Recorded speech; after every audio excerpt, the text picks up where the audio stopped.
The silence in the cabin was a physical thing. It had weight and texture, a cold, smooth surface that pressed in on Elias Thorne from all sides. He had sorted out this crushing quiet after the noise of the war had finally faded from the world but not from his head. Here, tucked into the granite shoulder of the Sierra Nevada, the only sounds were the wind moving through the pines like a ghost and the steady, rhythmic beat of his own heart. For 2 years, it had been enough. It had been a bulwark against the memories that clawed at the edges of his waking hours. But now, the silence was an accomplice to the emptiness. It amplified the space where something vital was supposed to be.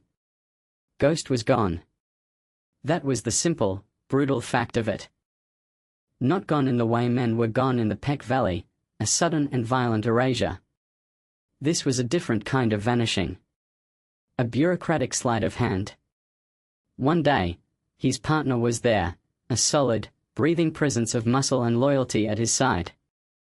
The next, he was a line item on a transfer manifest, swallowed by the labyrinthine guts of the military machine during a chaotic base decommissioning in Kandahar. The paperwork was a masterclass in obfuscation. Asset reassigned to classified operational support. Project Ethelberg. Records sealed by authority of DoD Directive 520043. No further information available. Elias had followed the rules. He had believed, for a time, in the structure he had served for 12 years. He filed the formal inquiry. He submitted the DD Form 2760. He wrote letters that were professional, precise, and thick with a desperation he tried to hide behind regulation speak. He called his old company gunnery sergeant, who made some calls of his own and came back with a voice tight with warning. "Let it go, Eli. This ain't some lost duffel bag. This is above our pay grade. Way above." The final answer had come 6 weeks ago, a thin envelope with a government return address. It was a single sheet of paper, a form letter that felt like a slap. It expressed gratitude for his service, acknowledged his attachment to the K-9 asset, and informed him that the appeal was denied. The final line was the cruelest. "We encourage Sergeant Thorne to embrace the next chapter of his civilian life, as if Ghost had been a piece of equipment he was simply required to turn in, like his rifle or his body armor. As if the bond forged in the dust and fire of a dozen deployments could be severed with a signature." That letter had changed something. The grief that had been a dull, constant ache sharpened into a cold, clear purpose. The system had failed him. The rules no longer applied. So he would use their own methods against them. He would build a case from the outside in, a silhouette of the truth drawn from the negative space of what they refused to show him. He started with what was not classified. He started with the mundane, the overlooked, the endless rivers of paperwork that fed the great, hungry beast of the Department of Defense. His small cabin, once a sanctuary of quiet reflection, transformed into an operations center. The rough-hewn wooden table was covered in maps, printouts, and legal pads filled with his tight, disciplined script. He spent his disability pay on a satellite internet connection and a heavy-duty printer. He worked with the same methodical intensity he had once used to plan a raid on a high-value target.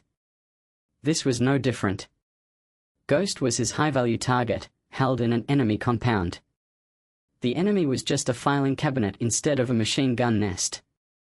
He started with animal transport logs.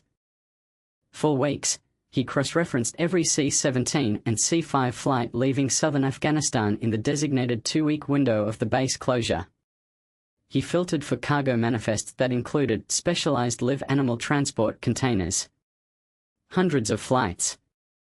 Dozens of possibilities. He marked them all on a digital map, a spiderweb of flight paths crisscrossing the globe. It was a blizzard of data, designed to be impenetrable. Then he pivoted. Veterinary records. Every military working dog required regular health inspections, and those inspections, even for classified units, were often conducted by civilian contractors or non-classified veterinary corps personnel to maintain standards of care. The records themselves might be sealed, but the contracts for those services were not. He dove into the Federal Acquisition Regulation Supplement, a place of mind-numbing bureaucracy where secrets often bled out at the edges. He searched for contracts awarded to veterinary services near the destination airfields he had identified. He looked for specifics, contracts that stipulated facilities capable of handling high-drive, specialized breeds, or that required personnel with top-secret security clearances. The field narrowed.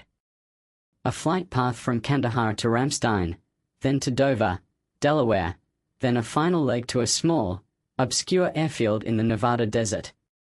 A corresponding veterinary contract had been awarded 3 days after the flight's arrival to a clinic in Tonopah, Nevada.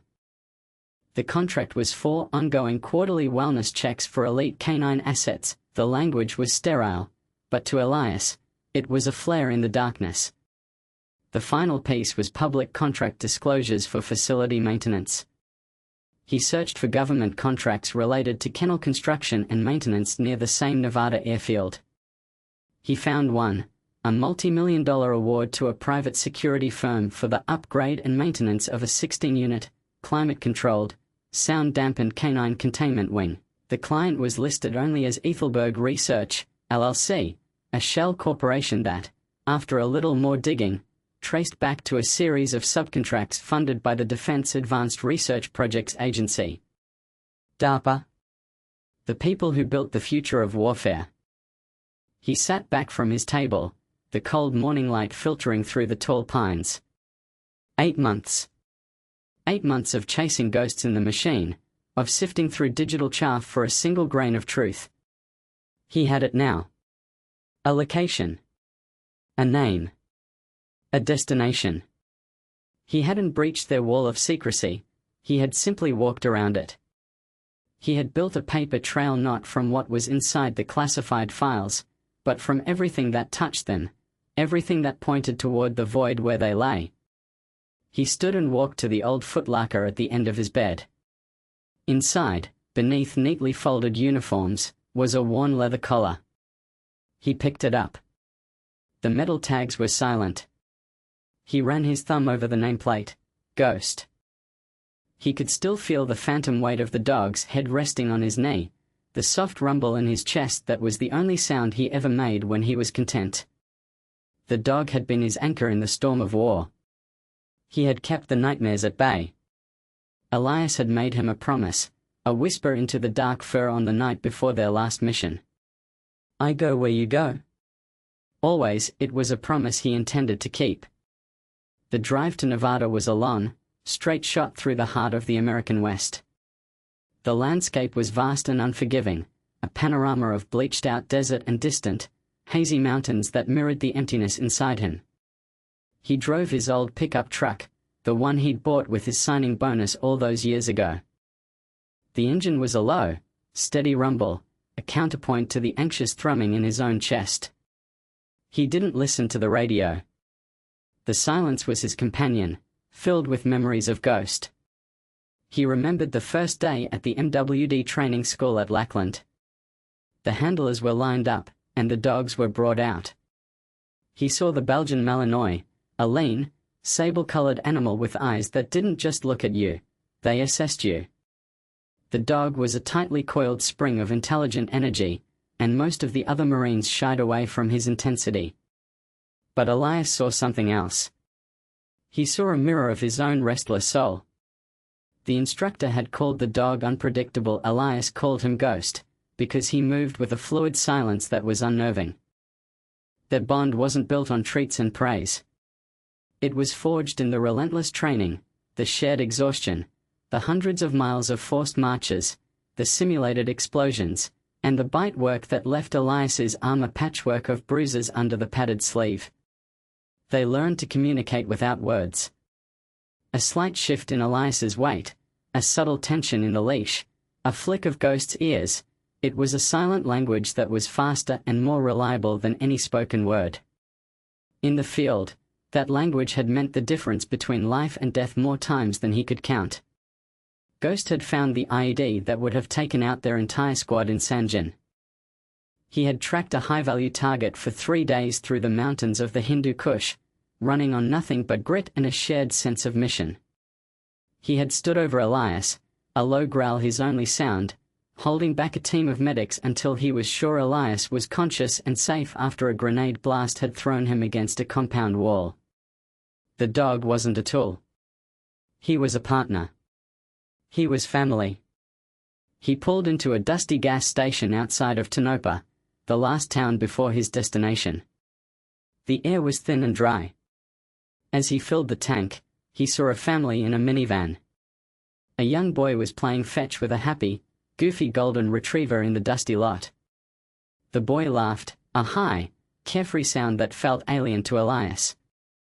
The dog bounded after the ball, its tail a blur of motion. For a moment, a sharp, bitter jealousy twisted in Elias's gut. He looked away, the image burning in his mind. That simple, uncomplicated joy between a boy and his dog. It was a world away from the silent, professional respect he shared with Ghost, but the core of it, the loyalty, the connection, was the same. It was a universal language. He paid for the gas in cash and bought a bottle of water and a stale protein bar. He ate in the truck, staring out at the road that stretched to the horizon, a black ribbon laid across a canvas of brown and sage. He had his discharge papers, his DD-214, tucked into the glove compartment. He had his proof of service, his honorable discharge, his medals. They were supposed to be his ticket back to a normal life. But he knew there was no normal life without his partner. He was a man with a phantom limb, and he was going to get it back. The directions he'd pieced together led him off the main highway and onto a secondary road, then onto a smaller, unmarked asphalt lane that seemed to lead to nowhere. There were no signs, no mailboxes. Just the endless expanse of the desert. After 10 miles, he saw it. It wasn't what he expected. There was no menacing fence topped with concertina wire, no guard towers. It was a low, modern complex of buildings, all clean lines and smoked glass, that blended into the landscape. It looked more like a corporate research park than a top-secret military facility. The only indication of its true nature was a single, discreet sign at the gate, Ethelberg Research. Private property. No trespassing. He pulled up to a steel gate with an intercom kiosk. A camera swiveled to focus on his truck. He pressed the button. A crisp, female voice, devoid of any emotion, spoke. "Can I help you? My name is Elias Thorne. I'm here to inquire about a government asset." He kept his voice steady, betraying none of the turmoil inside him. There was a pause. "We are a private research facility. I think you have the wrong place. The asset is a military working dog. Belgian Malinois. His name is Ghost. He was transferred here approximately 8 months ago." Another pause, longer this time. He could hear the faint sound of typing. "We have no record of that. I'm sorry. This is a secure facility. I'll have to ask you to leave." This was the moment. The first wall. He had expected it. "I'm a former Marine Raider. The dog was my assigned MWD partner. I have his service records and my discharge papers. I'm not leaving until I speak to someone in charge." He let a hard edge creep into his voice, the tone of a man who was used to giving orders and not having them questioned. The silence stretched on. He watched the camera lens, imagining the person on the other end, studying his face, his truck, the set of his jaw. Finally, the voice returned, a fraction less certain. "Please wait." The gate slid open with a quiet hum. He drove through and parked in a designated visitor spot. The front of the main building was an imposing facade of dark glass and brushed steel. It was designed to be intimidating, to reflect nothing back at the visitor but their own insignificant image. He got out of the truck, the desert sun hot on his neck. He took a deep breath, the dry air searing his lungs. He walked towards the glass doors, his boots crunching on the fine gravel. The doors slid open automatically, and he stepped from the blinding sun into the cool, sterile twilight of the lobby. The interior was as impersonal as the exterior. White walls, grey tile floors, minimalist furniture that looked like it belonged in a modern art museum. A single receptionist sat behind a large, white desk. She was young, with a severe haircut and an expression of polite disinterest. A small, tasteful nameplate on her desk read MS Albright. "Elias Thorne?" she asked, her voice the same one from the intercom. "That's me. Director Evans will be with you shortly. Please have a seat." She gestured to a row of hard plastic chairs. He didn't sit. He walked to the center of the large, empty room and stood there, his hands clasped behind his back in a parade rest. It was a posture of discipline, of waiting, but also of defiance. He was not a visitor. He was not a guest. He was a man here to reclaim his property. He scanned the room. No visible cameras, but he knew they were there. Hidden in the ceiling, behind the abstract art on the walls. He was being watched, evaluated. He waited in that silent, cold room for 23 minutes. He counted each one. It was a classic interrogation technique. Make the subject wait. Let their anxiety build. Let them feel small and powerless. But Elias wasn't anxious. He was focused. The anger had burned away, leaving behind a core of absolute certainty. Ghost was here. He could feel it. It was an instinct he had learned to trust with his life. Finally, a door behind the reception desk opened, and a woman walked out. She was in her late 40s, with sharp, intelligent eyes and hair pulled back in a severe, professional bun. She wore a tailored black pantsuit and moved with an air of quiet, unshakable authority. This was Director Evans. She didn't offer a hand or a smile. "Mr. Thorne," she said, her voice calm and measured. "I'm Marion Evans, the director of this facility. I'm told you have some questions about a government asset." "I do," Elias said, his voice equally calm. "My MWD, Ghost. He was transferred here." She gave a small, almost imperceptible shake of her head. "I've already had my staff run a search. We have no dog by that name, or by his service number, in our system." "I think there's been a mistake in your research." She said it with such finality, such placid confidence, that a lesser man would have believed her. She was daring him to call her a liar. "There's no mistake," Elias said, holding her gaze. "He's here. I tracked the transport manifests, the veterinary contracts, the kennel construction orders. They all lead here. To Ethelberg." A flicker of something, surprise? Annoyance, crossed her face before it was smoothed away. "You've been very thorough," she conceded. "But you're drawing conclusions from circumstantial data? This is a private biomedical research facility. We work with a variety of animal subjects, but we have no connection to the Department of Defense's MWD program. I'm sorry you came all this way for nothing." It was the perfect stonewall. Plausible deniability wrapped in a corporate smile. She was dismissing him, turning to walk away. He had one shot. One last round in the magazine. He had hoped he wouldn't have to use it, but they had left him no choice. He let the silence hang in the air for a moment, thick and heavy. He closed his eyes, picturing Ghost. He pictured the bond between them, a living thing, a filament of energy that stretched across distance and through walls. He filled his lungs. He didn't shout. He spoke the word clearly, his voice resonating in the cavernous lobby, a single, sharp command that was meant for an audience of one. "Valhalla." The word fell into the sterile silence. For a second, nothing happened. Ms. Albright at the desk looked up, a confused frown on her face. Director Evans had stopped, her back still to him. He could see the tension in her shoulders. He held his breath. And then it came. From deep within the building, from behind layers of concrete and steel, a sound. It wasn't a normal bark.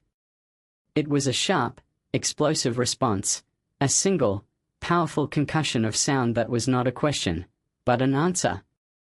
An acknowledgement. A declaration. It was the sound Ghost made when he was confirming a command, a sound Elias had not heard in 247 days. It was the sound of loyalty. It was the sound of a promise kept.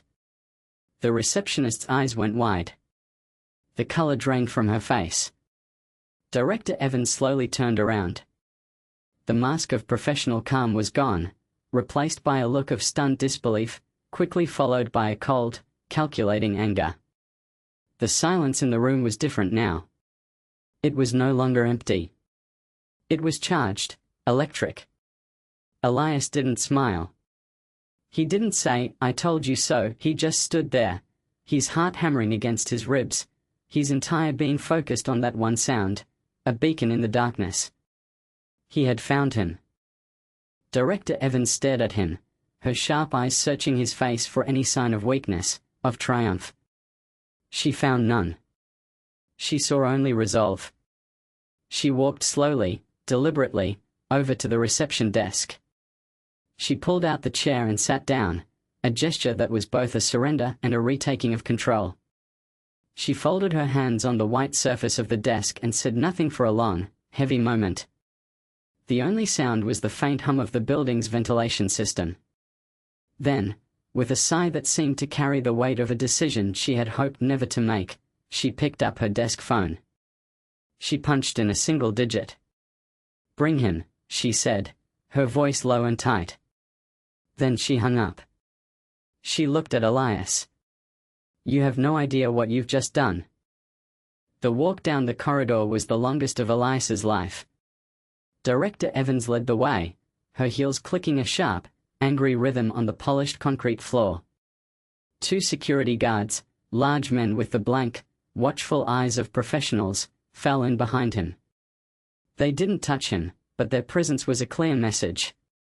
He was a prisoner here, no matter the outcome.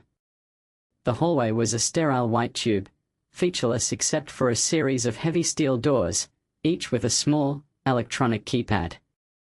The air grew colder as they went deeper into the facility, and a faint, antiseptic smell, a mix of bleach and something vaguely metallic, hung in the air. Elias's mind raced. He had won the first battle, but he knew the war was far from over. Evans's words echoed in his head. "You have no idea what you've just done." She wasn't threatening him. It was a statement of fact. He had kicked over a rock and had no idea what was crawling underneath. Evans stopped at a door marked K-Wing. She pressed her thumb to a biometric scanner, and the lock disengaged with a heavy thud. She pushed the door open and stood aside. "He's in the last kennel on the left." Elias stepped through the doorway. The K-Wing was not what he had expected. It was less a kennel and more a laboratory. The room was vast and clean, bathed in a cool, shadowless light. 16 large enclosures lined the walls, their fronts made of thick, reinforced glass instead of chain link. Each enclosure was spacious, with a raised sleeping platform and an automated water dispenser. But they were sterile, devoid of any comfort, any toy, any sign of a life beyond mere existence. Wires and sensors snaked from the ceiling into each enclosure, connecting to a complex monitoring station in the center of the room, where 2 technicians in white lab coats were watching a bank of screens. They looked up as he entered, their faces a mixture of surprise and apprehension. Evans gave them a sharp nod, and they quickly turned back to their work, pretending he wasn't there. Elias's eyes scanned the enclosures. Most were empty.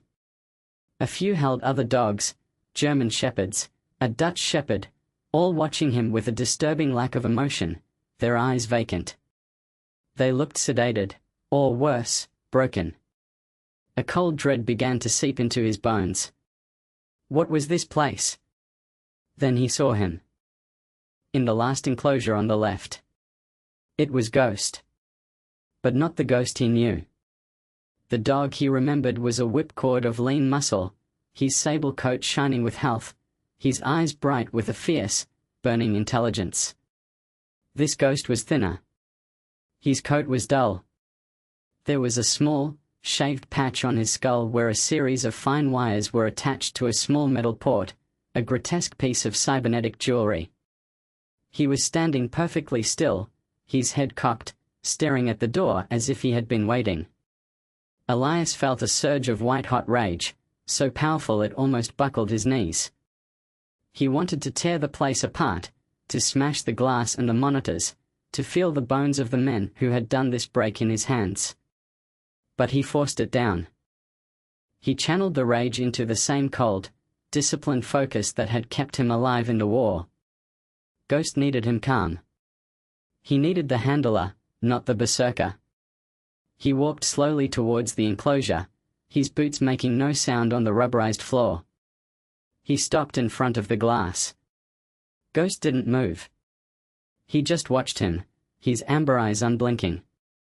The fire was still there, but it was banked, hidden deep behind a wall of wary caution.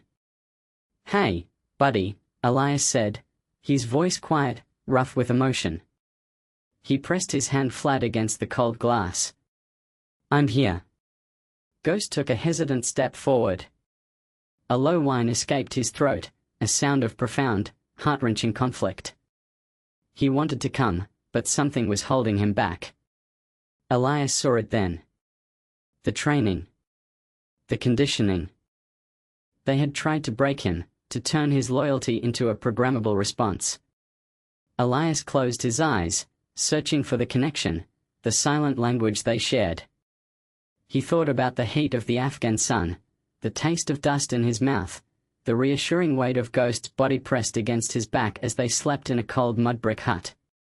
He poured all of it, the shared history, the trust, the absolute certainty of their bond, into his next words. "Stand easy, soldier," he whispered, a command they had used 1,000 times. It meant the mission was over. It meant you could relax. It meant you were safe. It was like a key turning in a lock. The tension in Ghost's body dissolved. His rigid posture softened. He took another step, then another, until his nose was pressed against the glass, right opposite Elias's hand. He let out a long, shaky sigh, his warm breath fogging the pain.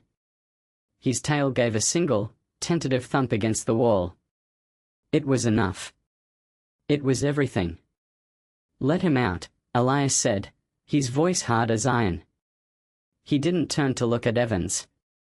He didn't take his eyes off his dog. He heard Evans give a quiet order. One of the technicians typed a command into a console. The lock on the enclosure door hissed open. Elias slid the glass panel aside and knelt down. Ghost hesitated for only a second before moving forward. He didn't jump or bound. He walked to Elias with a quiet dignity and pushed his head hard into his chest, burying his face in the familiar fabric of his jacket. Elias wrapped his arms around him, his fingers sinking into the thick fur of his ruff. He could feel the dog trembling, a fine, violent shudder that ran through his entire body. He felt the rapid, frantic beat of Ghost's heart against his own. He held him tight, whispering the same words over and over, a mantra of reassurance. "I got you. I got you, buddy. I'm here." He didn't know how long they stayed like that. Time seemed to stop. The sterile lab, the director, the guards, it all faded away. There was only the solid, living reality of his dog, safe in his arms. He ran his hand over Ghost's head, his fingers tracing the ugly metal port. The rage came back, cold and sharp.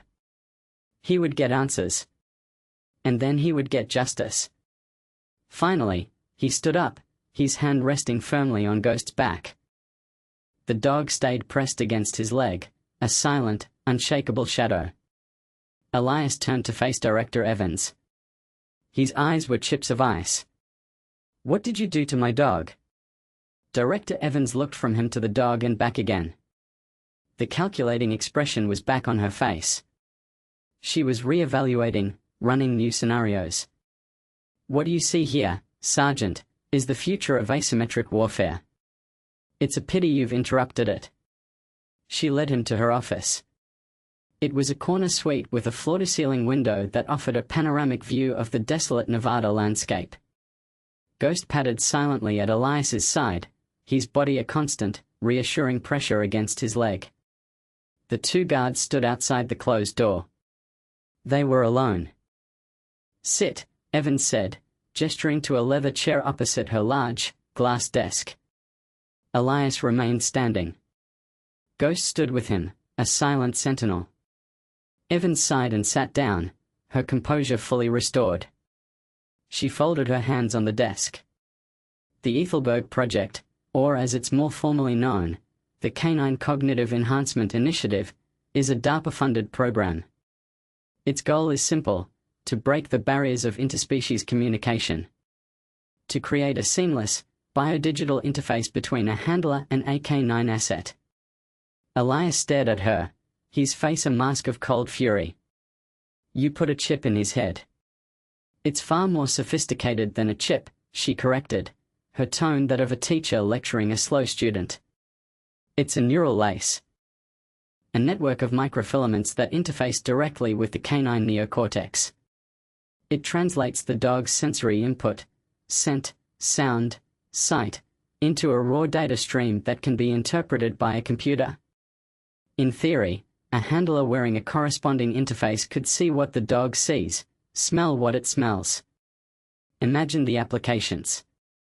A dog could map the inside of a hostile building in seconds. It could identify a specific chemical signature in a bomb from 100 yards away.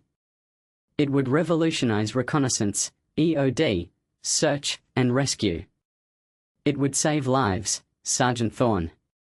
"It's an abomination," Elias said, his voice a low growl. "You took a living creature, a partner, and you tried to turn him into a piece of hardware. We took an exceptional asset and we tried to unlock its full potential," she countered, her voice hardening. "Your dog was chosen for a reason. His service record is unparalleled. His intelligence, his drive, his bond with you, it was the perfect baseline. He wasn't just another MWD.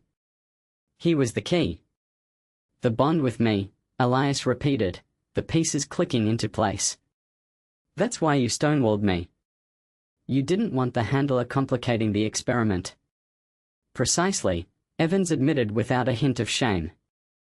"The emotional bond was a variable we needed to control. We had to isolate him, to break his prior conditioning and establish a new baseline protocol. We were making progress. His response to stimuli was remarkable.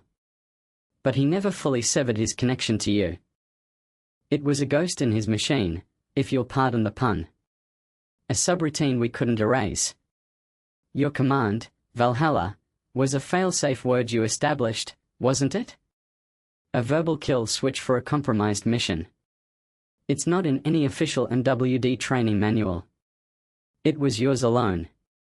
When you spoke it, you triggered a deep-seated command protocol we hadn't been able to access or overwrite. It proved our data was incomplete.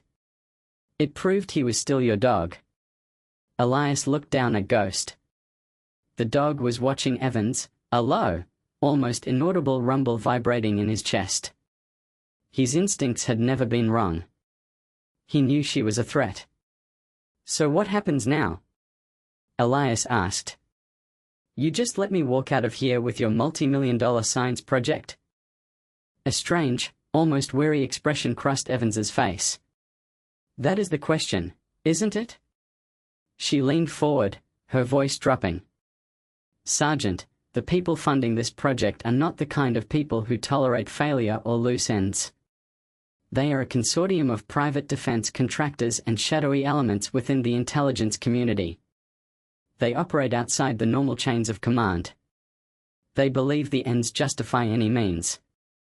When I made that phone call, it wasn't to my security team. It was to my superior, the program's overseer." She paused, letting the weight of her words sink in. "I told him there had been an incident. A data anomaly. I told him Subject 0, that's Ghost, had a catastrophic neural cascade. A seizure. That the interface is fried and the subject is, for all intents and purposes, useless to the program. I told him the animal is brain damaged, but for humane reasons, should not be euthanized. I have recommended he be transferred to a long-term care facility for study. Elias felt a chill run down his spine. She was giving him an out. But why? Why are you doing this? Because I am a scientist, Sergeant Thorne. I believe this project could do good. But I've seen what they've done to these animals. I've seen the ones who didn't adapt. The failures. And I've seen the next phase of their plan. They don't just want to read the dog's mind. They want to write to it. They want to control it. To create a perfect, obedient weapon that feels no pain, no fear, and no loyalty to anything but the mission programmer. That is a line I will not cross. She stood up and walked to a cabinet, pulling out a plain manila folder. In this folder is a transfer order. It assigns MWD Ghost to a decommissioned military veterinary clinic in Utah for palliative care. The clinic is abandoned. The paperwork is a ghost, just like your dog. It's a clean exit. It gives you a head start. She slid the folder across the desk. My overseer is not a trusting man. He's sending a retrieval team to confirm my report. They'll be here in 2 hours. You need to be gone before they arrive. They will not be as reasonable as I am. To them, your dog is not a hero. He is a piece of proprietary technology that has fallen into the wrong hands. And you, she said, her eyes meeting his, are a corporate thief. Elias picked up the folder. It felt impossibly heavy. He was no longer just a veteran trying to find his dog. He was a fugitive. And Ghost wasn't just his partner anymore. He was evidence. The living proof of a conspiracy that powerful people would kill to keep secret. There is a service exit at the back of the K-Wing, Evans said, her voice all business again. It leads to a utility road that bypasses the front gate. Your truck is old enough that it won't have a modern GPS tracker. Don't use your credit cards. Don't use your phone. Disappear. If they find you, they will take the dog, and they will eliminate you as a security risk. Do you understand? I understand, Elias said. He turned to leave. Sergeant, she called after him. He stopped at the door. What you did today? Coming here, facing us down with nothing but your belief. It was either the bravest thing I've ever seen, or the most foolish. I honestly can't decide which. They're not mutually exclusive, Elias said, and walked out the door, Ghost at his side. The drive away from Ethelberg was a blur of adrenaline and disbelief. Elias pushed the old truck as fast as it would go, the tires spitting gravel on the unpaved utility road. He kept his eyes on the rearview mirror, expecting to see the black SUVs of the retrieval team cresting the hill behind him at any moment. But the road remained empty. Ghost sat in the passenger seat, his head resting on the center console, his eyes fixed on Elias. The vacant look was gone, replaced by his old, familiar intelligence. He seemed to understand the urgency of their flight, the new danger that surrounded them. Every so often, he would let out a low whine and nudge Elias's arm with his nose, a silent question. Are we okay? We're okay, buddy, Elias would murmur, reaching over to scratch the thick fur behind his ears. We are together. That's all that matters. He followed Evans's directions, connecting with a series of little-used state highways that took them north, deeper into the vast, empty basin and range country of Nevada. As the sun began to set, casting long, distorted shadows across the desert floor, he pulled off the road and into a deep, rocky arroyo, hiding the truck from view of the highway. He cut the engine, and the silence of the desert rushed in, vast and profound. He got out and opened the passenger door for Ghost. The dog leaped out, his paws silent on the sandy ground. He did a quick, professional sweep of the area, his nose to the ground, checking for any threats. It was a familiar routine, one they had performed 1,000 times before setting up a patrol base for the night. Satisfied the area was secure, he came back and sat by Elias's feet. Elias leaned against the warm metal of the truck's fender and looked at his dog. The setting sun glinted off the metal poured on Ghost's skull. It was a stark, ugly reminder of what had been done to him. He gently probed the area around it. Ghost flinched slightly but held still, trusting him. The skin wasn't inflamed. It had been done by skilled surgeons. "We've got to get that thing off you," Elias said softly. But he knew it wasn't that simple. It was a neural lace. Tearing it out could kill him, or worse, leave him a shell of the animal he was. He would need a specialist, a veterinarian with skills that probably didn't exist outside of places like Ethelberg. Another problem for another day. For now, survival was the only mission. He opened the folder Evans had given him. The transfer paperwork was perfect, complete with forged signatures and official-looking watermarks. It would pass a cursory inspection. But it wouldn't hold up to any real scrutiny. It was a temporary shield, nothing more. He also found a single, unmarked data stick tucked into a pocket of the folder. Evans hadn't mentioned it. He had an old, ruggedized laptop in his go-bag in the back of the truck. He powered it on, making sure the Wi-Fi and Bluetooth were disabled. He plugged in the stick. A single, encrypted file appeared on the screen. It took him 10 minutes to bypass the first layer of security, using old tricks he'd learned in a signals intelligence course. What he found inside made the blood run cold in his veins. It was Evans's personal research log. It contained everything. The project's full scope, the names of the corporate backers, the DOD liaisons. It had videos of the experiments, clinical notes on each of the canine subjects. He saw the failures she had mentioned, dogs catatonic from the procedure, others driven mad with aggression. He read the projections for Phase 2, the development of the right capability, the plan to create remotely operated biodrones. It was his worst fears realized, a blueprint for a technological nightmare. At the end of the log was a short, personal note from Evans, clearly written in haste. "Thorn, I don't know if you'll find this, but I couldn't let it be buried. This is the proof. They will hunt you for it. They will never stop. But if you can get it to the right people, you might be able to burn the whole rotten structure to the ground. There's a name, David Chen. He's a journalist.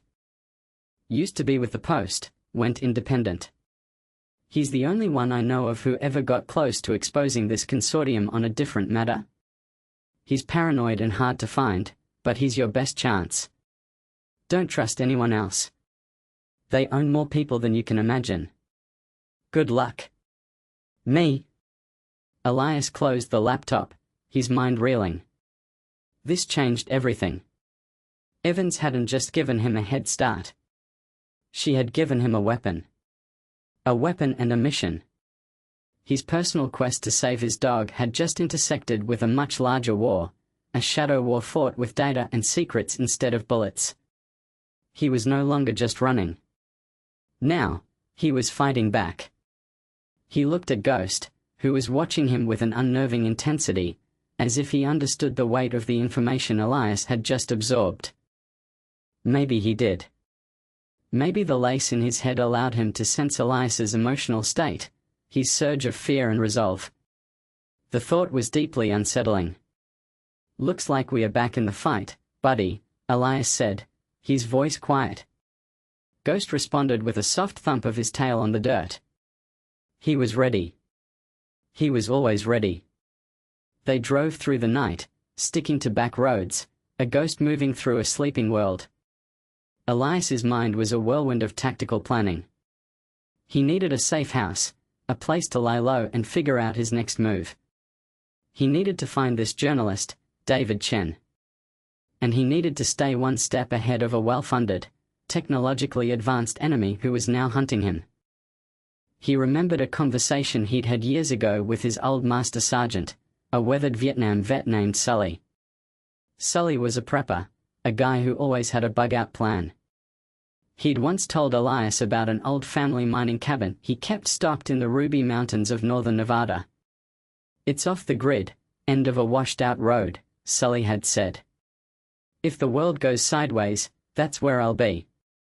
It was a long shot, but it was the only shot he had.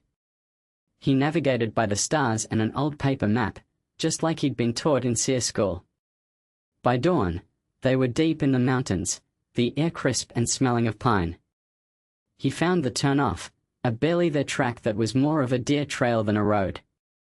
The old truck scraped and groaned its way up the mountain until he saw it, a small, sturdy cabin tucked into a stand of ancient bristlecone pines. The cabin was just as Sully had described it. Stocked with canned goods, firewood, and medical supplies. There was a hand pump well out back and a wood-burning stove for heat. It was a fortress of solitude. He covered the truck with a dusty tarp he found in a shed, obscuring it from the air. For the first time in 24 hours, he felt like he could breathe. The next few days were a return to a familiar rhythm. He and Ghost fell back into their old patrol routine.